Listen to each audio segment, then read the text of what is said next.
Hello dear students, today I am going to start revision of Organization of Commerce and Management Standard 12 Commerce, chapter number 3 of OCM, right? That is planning. The reason is that this chapter is there in our this month's syllabus, right, for your examination. That's why I am taking planning for the revision. So let's start. What is planning? Right? 5 mark का question आता ही आपको मालूम है, option भी आपको उसके अंदर मिलता है. नए ब्लूप्रिंट के हिसाब से हम जाएंगे, वहाँ भी आपको थोड़ा 1-2 क्वेश्चन प्लस होगा. सो प्लानिंग क्या है, ओके, उसके कॉमन क्वेश्चन आपको मालूम है, कैरेक्टरिस्टिक्स, लिमिटेशंस, राइट, और sometimes the stages are there. 6 और 7 जो स्टेजेस है जिसे हम प्रोसीजर के तौर पर कई बार लेते हैं और आगे भी होते हैं, और दूसरा उसके एलिमेंट्स जो है वो.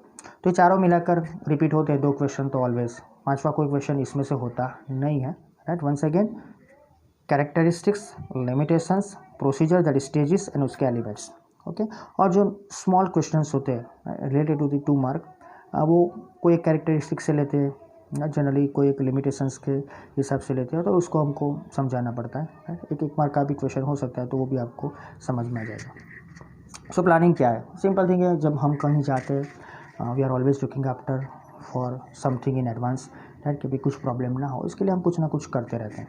Okay, so in the business also it's a economic activity, so we are doing that one to earn profit. Okay, और बिजनेस एंटरप्राइज है, उसके पास कई इन्फॉर्मेशन ऐसी होगी, और उसको वो इन्फॉर्मेशन कलेक्ट करके आगे चलना होता है. सो अगर ये इन्फॉर्मेशन आपको एडवांस में मिल जाए, you will get all the information what you want to do in advance, then and then you can considers the other matters too. Okay, so आप कर सकते हो कि आपको क्या काम करना है, तो who will do the work, what type of the work is there, how the work will completed, whom we will give to the work and when it will be completed in the future, or what is the extension of that work. तो ये सब questions आपके मन में होंगे. सो for this planning is required. कुछ करना है, प्लानिंग चाहिए. आपके लिए भी प्लानिंग चाहिए. जनवरी में एग्ज़ाम है, फरवरी में एग्ज़ाम है, मई में एग्ज़ाम है, तो उसके लिए प्लानिंग अब से शुरू करोगे. कितने चैप्टर्स है, 10 चैप्टर से 11 है, उसको डिवाइड करो. कितना पर्टिकुलर ब्लूप्रिंट के हिसाब से इसका वेटेज है, उसके ऊपर ज़्यादा से ज़्यादा काम करो. प्रैक्टिस करो लिखने की, एग्ज़ाम में ज़्यादा से ज़्यादा अपीयर हो, right, without stress, without fear, right, you can do the work, okay, without any type of the frustration, right. चालू करो. तो ये सब का प्लानिंग अभी से करना पड़ता है. सो समझ लो कि आप बैटल फील्ड में जा रहे हो तो भी प्लानिंग चाहिए. अरे प्लेग्राउंड में जा रहे हो तो भी प्लानिंग चाहिए. बिजनेस यूनिट है, प्लानिंग तो चाहिए ही चाहिए. Political institution, planning. Religious institution, social institute, planning is there in every field. Keep in mind, this are the list. हमारे सिलेबस के हिसाब से ये लिस्ट है कि यहाँ प्लानिंग चलता है. और आप कोई अलग फील्ड में देखते हो, है ना, अगर आप लिख सकते हो फुटबॉल ग्राउंड में प्लानिंग चाहिए, तो हाँ, उसमें भी प्लानिंग चाहिए, उसमें तो स्ट्रेटेजी भी चाहिए, राइट. आपको व्यूहात्मक से भी चलना पड़ेगा. सो प्लानिंग क्या है देख लेते हैं.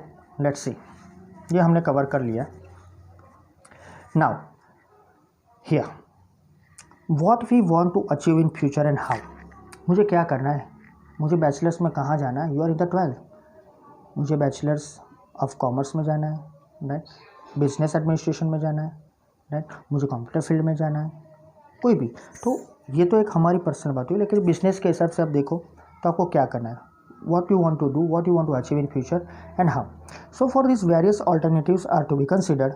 मैंने आपको एक लिस्ट दिया कि आपको क्या करना है, तो उसका ऑल्टरनेटिव आपके पास है. So from those the best alternative is to be selected. That is a planning.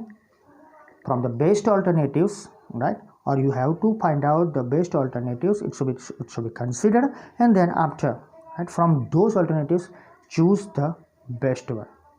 Best alternative will be selected. That is the planning. So planning is to collect information for the activities to be undertaken in business. Planning क्या है? वो एक collection of information है which will be there in our business. Future में ये information की ज़रूरत पड़ेगी, या तो फिर हम बोले कि ये एक्टिविटीज़ करनी है, तो उसके लिए कौन कौन सी इन्फॉर्मेशन चाहिए, वो आप एडवांस में कलेक्ट करते हो. Then after collecting, undertaking that activities in business, consider them in advance. ये सब कंसिडर करो एडवांस में और प्लान आउट करो how to do this activities. So एक सिंपल सी इन्फॉर्मेशन है कि प्लानिंग है इन्फॉर्मेशन कलेक्ट करने का जरिया आपकी एक्टिविटी के लिए जो आप बिजनेस में करना चाहते हो, उसको एडवांस में कलेक्ट करो, और फिर वो एक्टिविटीज़ जो है वो कैसे ख़त्म करोगे उसका प्लानिंग करो. Simple thing. तो कोई एक काम करना है तो पहले चूज़ करो कौन सा काम करना है, उसके लिए इन्फॉर्मेशन कलेक्ट करो, डिसाइड करो कैसे करना है, एडवांस में सबको डिसाइड करो, देन आफ्टर सिंपली एक्टिविटीज़ करो, right. Now here according to Bilgert's task of planning is choosing. Planning का काम क्या है? चूज़ करना, कुछ ना कुछ चूज़ करो, राइट, सिंपल। ये मैंने आई थिंक पूछा था, आपको मालूम भी है। According to Ch.3 the best definition एवं function of planning means assumption of results. You are making assumption of your results in advance. अपने रिजल्ट का एडवांस में आप कुछ ना कुछ अजम्पशन करते हो। पॉलिसी टू फॉलो फंक्शन, आपको जो भी काम करना है उसकी आपने जो पॉलिसी बनाई है उसको फॉलो करने के लिए ये प्लानिंग आपको काम लगेगा। स्टेजेस, अलग अलग स्टेजेस है, प्रोसीजर है, and also to decide the method to be follow. और यहाँ पर आप डिसाइड करोगे कौन सी मेथड आप फॉलो करना चाहते हो। So planning is nothing as per the Ch.3, it's a particular type of the function which resulted, right, और we are making result in advance, that is assumption and policy to follow the function. और उसके लिए कुछ ना कुछ आपको करना पड़ेगा, that is the thing. So these are the two different definitions related to the planning, right. Simple thing है, एक और देख लेते हैं छोटा वाला। Planning is an intellectual process to achieve goal. ये एक ऐसी परिस्थिति है, इंटेलेक्चुअल थिंग है, राइट, गोल को अचीव करने के लिए। तो आपको इस सब को एडवांस में करना पड़ेगा, right. If you looking after in advance you will get the benefits. Okay, let's move to the quickly characteristics of planning. Here it is, it's a universal process. Keep in mind it is not only for one field, it is required in every field. नाम याद रखना, business, politics, education, religious, social field, एक mark के लिए। It's a primary function, इसको हम बाद में नहीं कर सकते, it should B before other, right. Primary function इसलिए कि पहले हमको प्लानिंग करना पड़ता है, उसके बाद मैनेजमेंट दूसरा काम शुरू करेगी। So other process, other function will started after this primary function of planning. It's conscious and mental process. See planning वो एक कॉन्शियस है और वी कैन से कि एक मेंटल प्रोसेस। क्यों? क्योंकि प्लानिंग जो है वो डिसीजंस कॉन्शियसली लेता है और उसके बेसिस पर कैलकुलेटिव एजम्पशंस करता है, राइट। तो हम जो यहाँ मेंटल प्रोसेस बोलते हैं उसका रीज़न वही है कि यहाँ कुछ कैलकुलेटिव एजम्पशंस आएंगे, गणतरी पूर्वक ना કંઈક અંદાજો લગાવીશું આપણે સ્ટુડન્ટ્સ, રાइट, કે આવું થશે। Next one is flexibility, you know that one. On the basis of the planning we can say some of the calculations, some of the assumptions are decided, okay, but some of the external factors are there. બહારના એવા factors છે, right, એને આપણે કદાચ બદલી નહીં શકીએ, it will be change as per the policy of government or other things, as per time, so we have to change our planning, so flexibility must be required. So we can say flexibility is precondition for planning. और दूसरा याद रखना, it's not static, ये static element नहीं है planning, वहाँ हमको थोड़ी फ्लेक्सिबिलिटी रखनी पड़ेगी। प्रिसाइज, हमको थोड़ी प्रिसाइसेस रखनी पड़ेगी, because planning is for the future. तो अगर प्रिसाइसेस होगी, परफेक्शन होगा तो ही काम चलेगा। Some of the statistical information collect करने से के समय हमें देखनी पड़ेगी, ओके, चौकसाई। Next one is forecasting. Planning है, फ्यूचर के लिए कर रहे हैं, it should be on the basis of assumption, तो फोरकास्टिंग भी करना पड़ेगा। So forecasting is also the function. ये याद रखना कि forecasting and planning are consider as the first function of management. हाँ, ये एक मार्क के लिए याद रखना कि जो भी फोरकास्टिंग होता है और प्लानिंग होता है वो मैनेजमेंट का फर्स्ट फंक्शन प्लानिंग के हिसाब से हम देखें तो। Next one that is list of alternatives. So simple thing is, थोड़ा डिटेल देख लो इसका तो आपको थोड़ा ज़्यादा इन्फॉर्मेशन मिल जाए कि planning in any field includes various plans and alternatives. દરેક ફિલ્ડમાં તમે જશો તમારે પ્લાનિંગ કરવું જ પડશે। So there can be many alternatives to increase the sales in figure, okay. तो अगर आप फ्यूचर में कुछ ना कुछ बढ़ा चाहते हो फिगर के तौर पर, 1000 से बढ़ाकर यूनिट 2000 फ्यूचर में करना चाहते हो, हमें उसको फिगर में कन्वर्ट करना है, सिंपल थिंग है। तो अगर फ्यूचर जो भी है हमको मालूम है अनसर्टेन है, फिर भी हम हमारा प्लानिंग करते हैं to increase the sales, right, in the figure, that is in the आंकड़ाकीय माहिती આપણે કહે છે in the future. So increase करो एडवर्टीजमेंट, रिडक्शन करो प्राइस, डिस्काउंट्स दो, राइट, सेल्समैन को ट्रेनिंग दो उसके टाइप की, अट्रैक्टिव ऑफर्स दो, तो सेल्स बढ़ेगा। तो इसके कई अलग अलग पहलू है, उसे आपने देखना पड़ेगा। तो list of alternatives are there, planning आपको उसके हिसाब से करना है।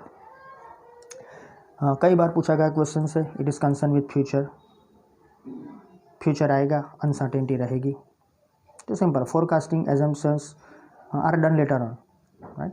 पर वी कैन से ये क्वेश्चन याद रखना कि as per the future forecasting and assumptions are done later on, so planning is related with future because it is evaluating future.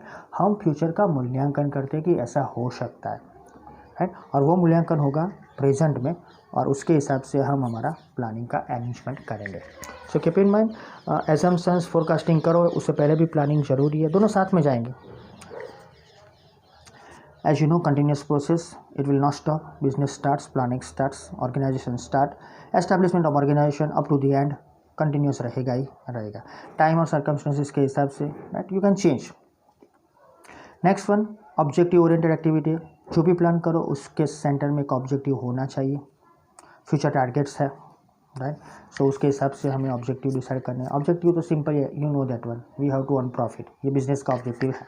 तो कैसे प्रॉफिट अर्न करना है, तो ऑब्जेक्टिव ओरिएंटेड काम करना है, प्लानिंग उसके हिसाब से करो। हमें पैसे कमाने हैं, हमें अच्छा एक इवेंट रखना है, हमें एक अच्छा पर्टिकुलर काम कंप्लीट करना है, तो सबके लिए आपको प्लानिंग ज़रूरी है, तो it is objective oriented. Last one, requires decision process. तो जो भी काम करो it involves the different of the things. आपके पास ऑल्टरनेटिव है, सिलेक्ट द बेस्ट ऑल्टरनेटिव। मैंने आपको बोला सेलिंग बढ़ाना है, तो आप प्राइस कम करना चाहते हो, आपको एडवर्टीजमेंट देनी है, आपको ऑफर देनी है, डिस्काउंट देना चाहते हो, जो आपके पास बेस्ट ऑप्शन है, various alternatives are there, choose that one, right, and then after assumptions are made. कैसा करेंगे तो क्या होगा, ऐसा होगा, सो एंड सो। तो decision is taken to select the best alternative. So for that one you have to choose the best type of the alternative, कि पहले चूज़ करो कौन सा है, उसके बाद ये डिसाइड करो कि उसका रिस्क फैक्टर क्या है, and then after choose the best. तो डिसीजन लेना आपका हाथ में है, so it is necessary in planning. So this is the information of the characteristics. इसके सिवा और भी कोई पॉइंट हो, अगर आपको लगता हो कि आपका पास्ट में थोड़ा मिस हो गया है, राइट, शायद आपको ऐसा लगता है कि उसको रिवाइज करना ज़रूरी है, हमारा जो भी टोटल सिलेबस में उसमें से, तो भी मैंने आज ये इसलिए चला है कि आपकी एग्ज़ाम आ रही है, तो उसके हिसाब से ये जरूरी चैप्टर है, 5 मार्क का क्वेश्चन आएगा इसीलिए। Thank you.